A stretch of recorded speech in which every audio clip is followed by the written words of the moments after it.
Okay, so I got a question from somebody on TikTok the other day, and I wanted to make a quick video response to it. The message goes, I've been following your content for a while and really respect your perspective. I was hoping to get your advice on something.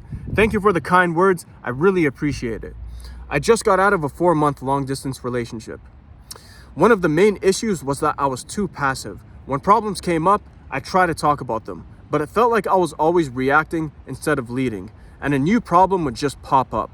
I really want to learn how to be a better leader in a relationship and become a man a woman can truly respect and trust. Not in a controlling way, but in a solid, reliable way. Do you have any core principles or first steps you'd recommend for someone learning how to do this? Thanks for your time.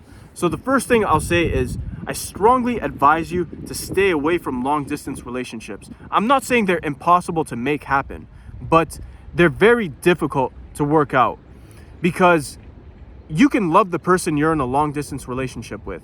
You can enjoy talking to them through video chat, FaceTime, whatever it is. But at the end of the day, we're human beings.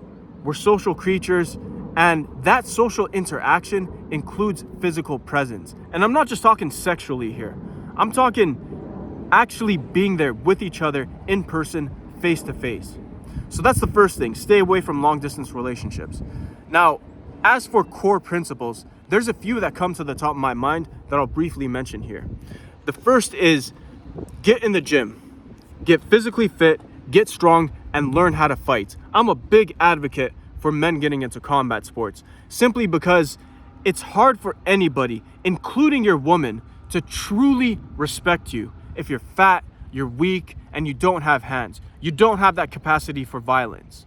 And listen to what I'm saying here. I'm saying the capacity for violence. I'm not saying to be a violent person. Don't do that. You really don't want to be that kind of guy. You don't want to be a genuinely violent person. It's not what I'm saying. But you want to have that capacity for violence. If the need arises, you got to defend yourself or your loved ones.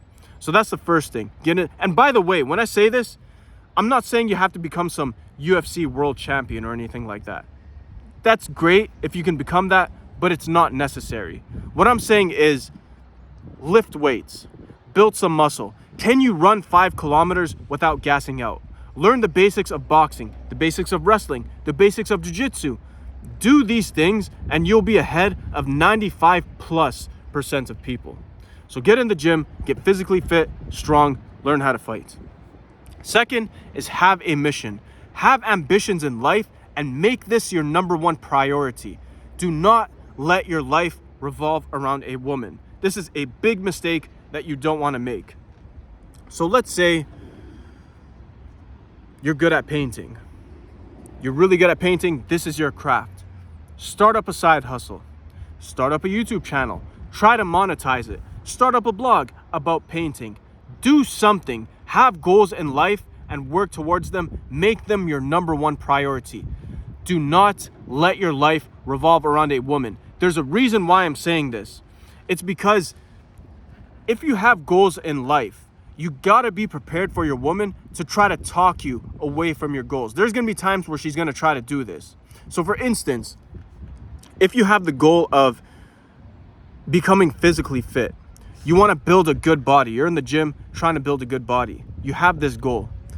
There's gonna be times where your woman will say something like, well, can't you just stay home with me today instead of going to the gym? Can't you just stay home with me for once? We'll do something at home. She's gonna say something like this. You gotta go to the gym anyways. Because I'm telling you, this is what's gonna happen. Today she's gonna ask you to stay with her at home instead of going to the gym. But then that same woman, 2 months down the road, she's gonna complain that you're getting too fat. So you gotta stick with your goals, even if she tries talking you away from them. You gotta be prepared for that, and you gotta be stubborn about this. Make your mission your number one priority. Third is don't look for validation from her.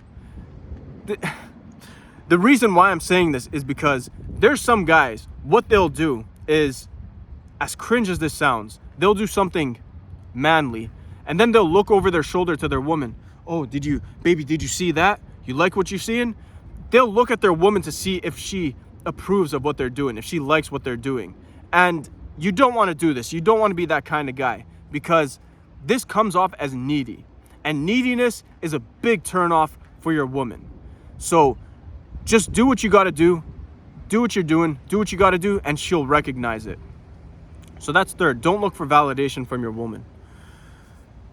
Fourth is have boundaries and be willing. This is the key. Have boundaries, have red lines, and be willing to walk away if she crosses your red lines. So let's say, for example, you don't want your girl going on a girls' trip to Vegas for obvious reasons. You have this red line. If she insists on going on a girls' trip to Vegas, what you say is, listen, I love you, I want to be with you, but this is a red line for me. So you can go to Vegas. I'm not going to force you to not go. I'm not going to chain you up in the house or anything like that. You're more than welcome to go. But this is a red line for me. So it's either me or Vegas. If you go, I got to move on and do my own thing. I'm going to find someone else. You can find someone else. And that's it. I wish you the best. You don't want to be harsh about it. You don't want to be aggressive about it. But you got to be assertive with it. And you can be assertive without being aggressive. There's a difference between the two. So drop this red line. And if she goes, this is the key. If she still, in this case, she still decides to go to Vegas, you got to be willing to walk away. The worst thing you can do is drop a red line. She crosses that red line and you still stay with her after that. So in this case, if she still goes to Vegas and you stay with her after that, that is the worst thing you can do. It's just because at that point, she knows that you're a pushover. She can walk all over you, and it's just going to be a downward hill from there. So have red lines, have boundaries, and be willing to walk away if she crosses them. So those are and by the way, there's something else I just wanted to mention here real quick. Speaking of boundaries, in the message, the gentleman says, become a man a woman can truly respect and trust, not in a controlling way. Look, if you have boundaries, if you're a man with boundaries and you enforce your red lines, you're going to be called controlling. Listen, it's impossible to be a man in the 21st century that has red lines and you enforce those red lines and you're not going to be called controlling. You got to be prepared for this. Your woman is going to try to shame you whenever you try to enforce your boundaries. She's going to shame you by calling you controlling. She's going to call you many things. Controlling is going to be one of them. This is something you cannot escape. You got to be prepared to deal with it.